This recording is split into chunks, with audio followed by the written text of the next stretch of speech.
Oh my. Oh my God. I can't believe it. Oh my gosh. Oh my goodness. It's finally here. Oh my stars. I can't breathe. Oh my knees. Oh my back. Oh golly, oh dear. Goodness me. Gosh almighty. Can't believe it's inside of this heat treat oven. I can't tell you how long I wanted to add one of these things to the shop. If you don't know what this is, we'll get into it. Suffice it to say, it's an easy bake oven for grown men. Okay, right out of the box, and I've hit a wall. The paperwork clearly states, before first use, this needs to be thoroughly degaussed. But it doesn't say at what power level. Now sure, I could take an educated guess, but between me and you, even after all these years, I'm still trying to live down what I did to that poor USS Eldridge. Oh geez, it's degas. Talk about egg on your face. Fast forward, I've had this about a month now. It's thoroughly degassed. Haven't had to buy that much Beano since my honeymoon. Degassing entails running the oven and burning out all of the volatiles. Stuff in the insulation, any oils from fabrication, pieces of Stan's lunch that might have fallen inside, that sort of thing. Moral of the story, it's ready to go. I haven't used it a ton, but did some screwing around to get a feel for the controller. Before I get too ahead of myself, allow me a moment to do a grave disservice to the metallurgical sciences. Let's quickly talk about the who, whats, and whys of heat treating. This is raw, uncooked tool steel, and although it's really soft, you really wouldn't want to eat it or make parts out of it without cooking it. There are some caveats there, but generally speaking, if you're working with tool steel, some part of the process will necessitate heat treating. This is also tool steel, but it's been shaped into this comedy-sized V-block and has been heat treated. Not only is this thing hard as a rock, it's harder than a rock. And that's what this oven does. It can turn soft materials into V-blocks. It can turn soft material into hard material and back again. You can harden and or anneal. If, for example, you wanted to drill a hole in this V-block, maybe you want to hang it on your living room wall, as is, you'd have a tough time getting through it on your drill press. But you could anneal it in the oven, drill it, and then harden it again when you were done.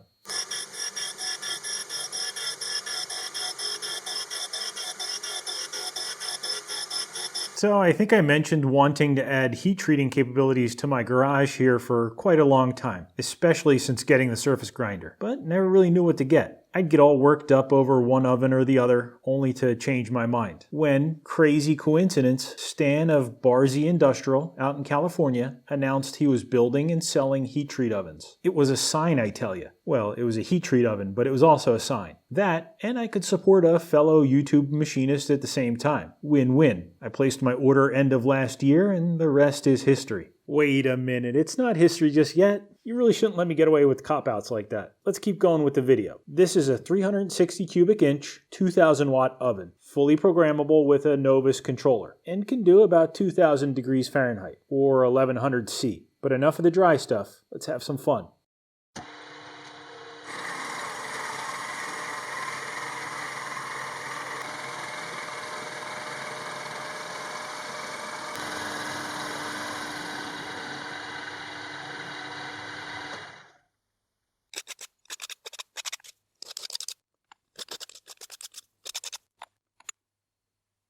Word on the street is this old Tony is running out of material.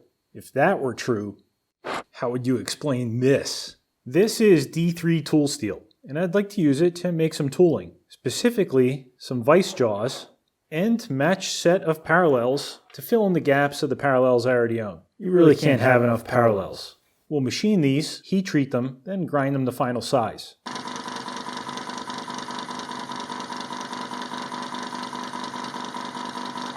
If you want to play along in your living room, you certainly don't need D3 to do so. In fact, you don't even need tool steel. You can make parallels and even vice jaws out of cold rolled steel, for example. But using a tool steel you can then harden just increases the lifetime and usability of tools like these. They won't be as subject to getting nicks or bumps or wearing out.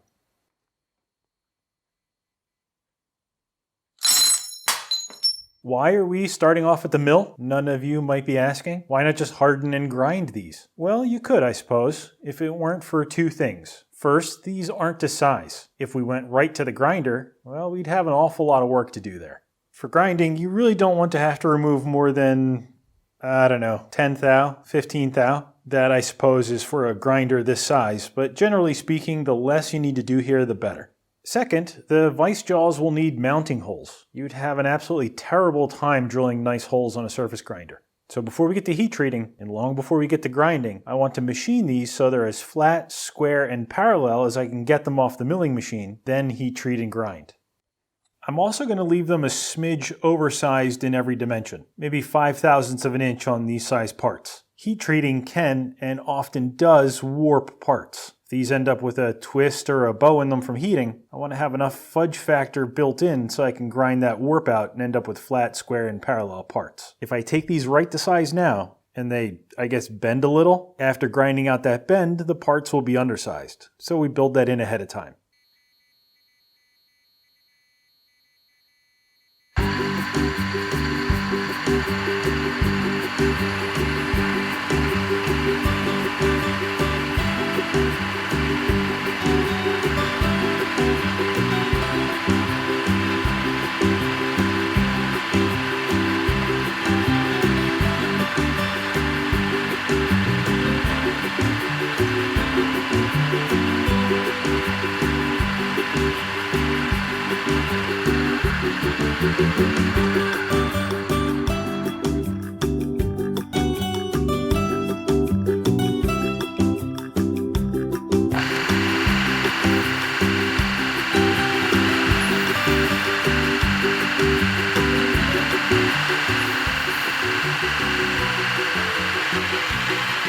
Alright, I always hate this part.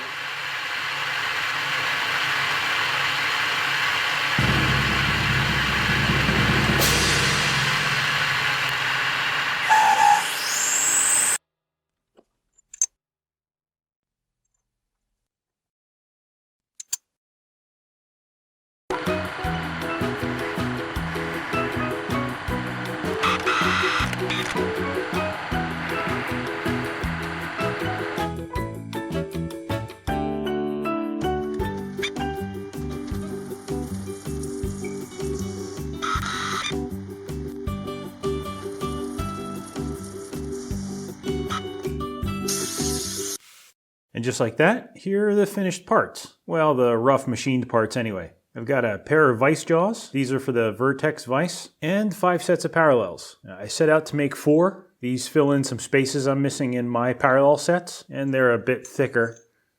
I got a bonus 5th pair out of the cutoffs from the vice jaws.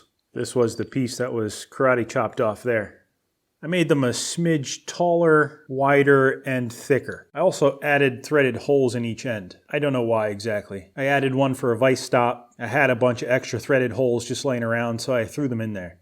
Might be useful for future expansion packs, accessories, stuff like that. So far, I'm happy with how these little parallels have turned out. I copied the style from an old pair I bought years ago. I have 2 of these. They're marked with the owner's name, R. Leadham. Rest his soul. I mean, I assume he's dead. I like to think he's up there looking down from the great machine shop in the sky, which is unfortunate. He never did like machining, but it paid the bills. Though I suppose he could still be alive, maybe even watching this video. Hey, R. Leadham, if you've been wondering what your ingrate kids did with all your tools after they sold the house and stuck you in that retirement home, well, I don't know, but a set of your parallels ended up on eBay. Before we heat treat these, sorry, just 1 minute.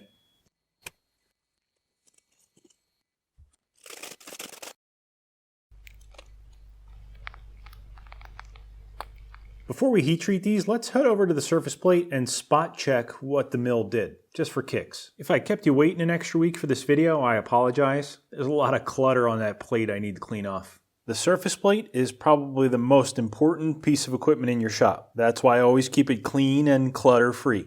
If I did my part right off the mill, these things should be within 1/1000ths or 2. That's a tenths indicator. Now, the term tenths is often a source of confusion. When an imperial machinist says tenths, it means tenths of 1/1000th of an inch, not 1/10 of an inch. Each division on that indicator face is 1/10,000th of an inch. It says it right there. 10 of them would be 1/1000th of an inch. For reference, a human hair is about 3 to 5 thousandths, and a 6-inch machinist ruler is about 6 inches.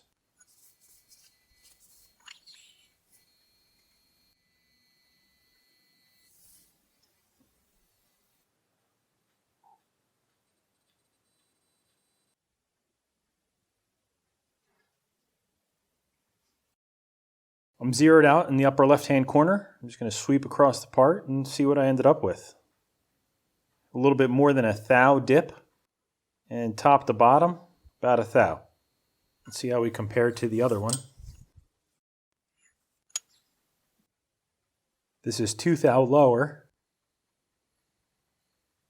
I might be off the scale there, barely. So this part is actually better. Zero that back out. I drop about a half a thou left to right, and a few tenths top to bottom. So this part is more parallel.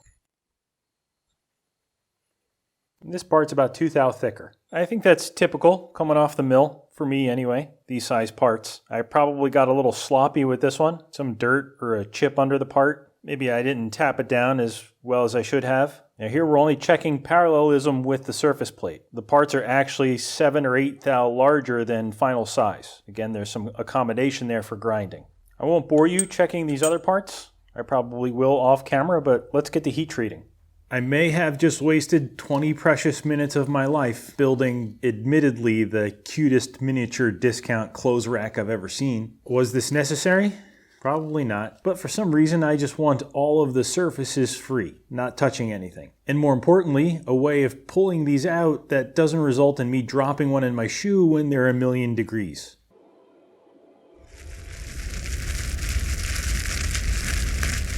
Though a part of me is worried that these wires will snap. And that's it! We can now transfer these into the center of a 1550 degree oven for 130 to 140 minutes. Or until they look like this. Pardon me a moment, I've jumped back in time about an hour or so. The fan has kicked on, I'll try to talk over it, and my parts are getting pretty close to soak temperature.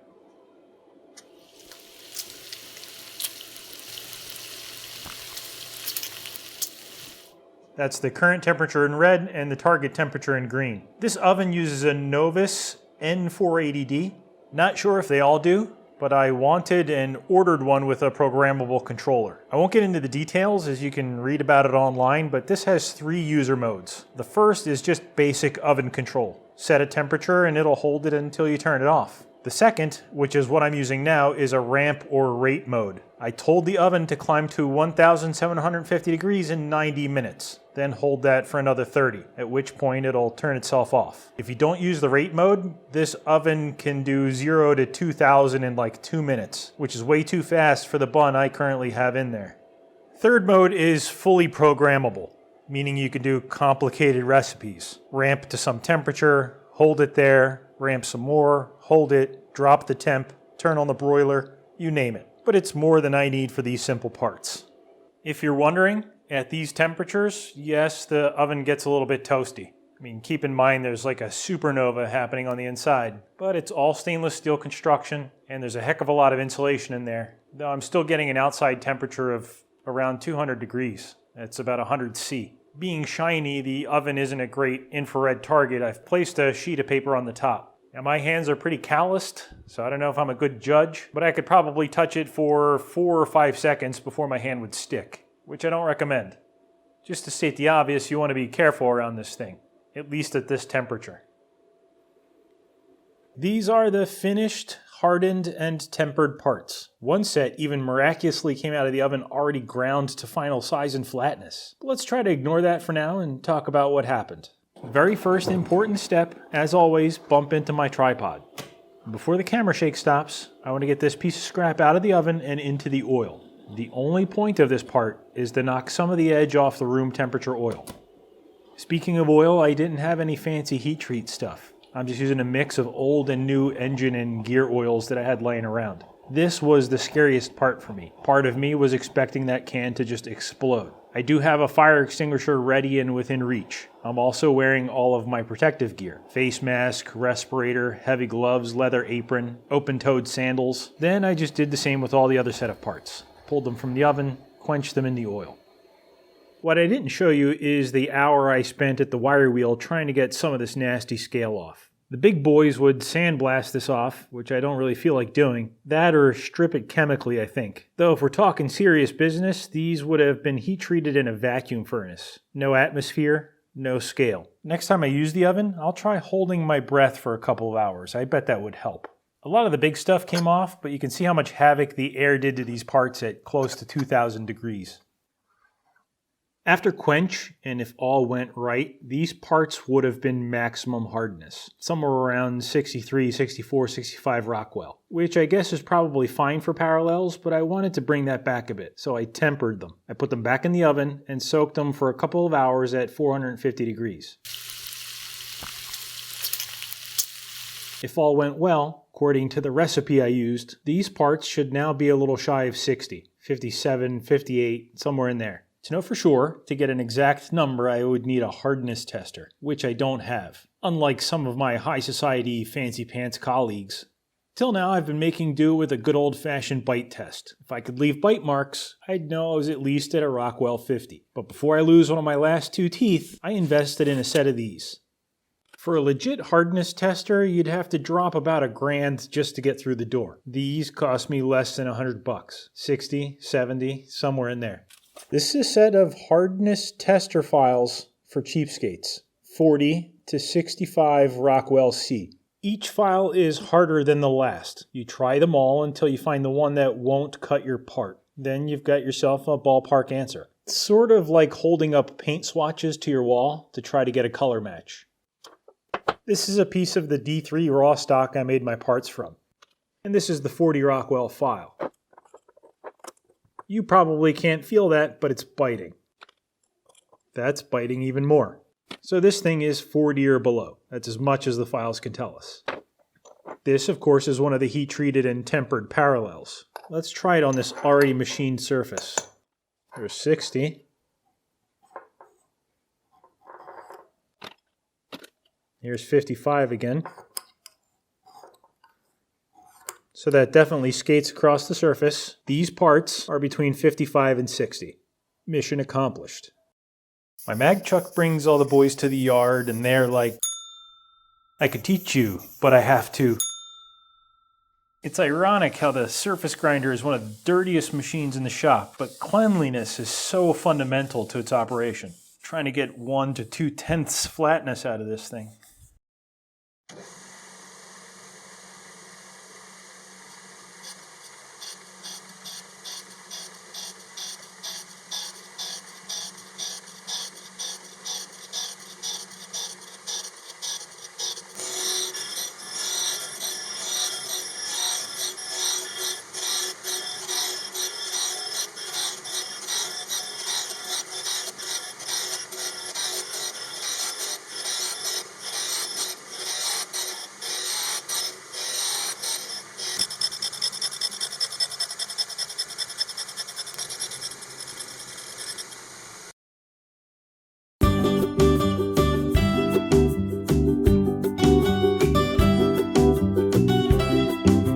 I know what you're thinking. Hey, old Tony, those look pretty good.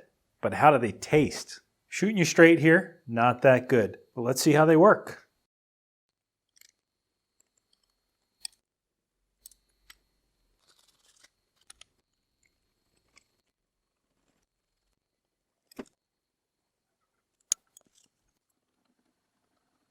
Aw, there's a slight mismatch at the top and a fair bit on the sides. That's got to be at least 6.5 thou. And the sides probably closer to 22 thou. Well, that's an inconvenience. You know, when I was taking these measurements on the original Jaws, it did strike me as odd that the bores were so oversized. I made that fit much closer, but now I realize why they did that. Take some of the heat off manufacturing the rest of the chuck. They could snug these up, tap the jaws around till they're aligned, and just tighten them down. Not the end of the world, though. I think I'll just grind them in situ. Let's see if the parallels fit. All kidding aside, I'm sure there's some of you out there wondering how these parts turned out. Again, these parts aren't very big, but I managed to get them down within 2-3 tenths. This would be a fairy tale ending, but truth of the matter is I had to do quite a bit of fighting on the surface grinder to even get this. If you look close, the readings aren't very linear, or as linear as they should be. But all things considered, they turned out pretty good. You probably won't have seen it in the final edit, but I really had to baby these parts. Most of them came back to the surface grinder at least twice. I was just getting inconsistent results. Frankly, it was a little frustrating. In fact, I didn't see all of the grinding through. I still have 2 sets of parallels that need to be ground. I might have to break the surface grinder down again and give it a little TLC. If nothing else, I think the mag chuck needs a resurfacing. Maybe that's what you get for using these things as tool and cutter grinders and throwing accessories on here willy-nilly.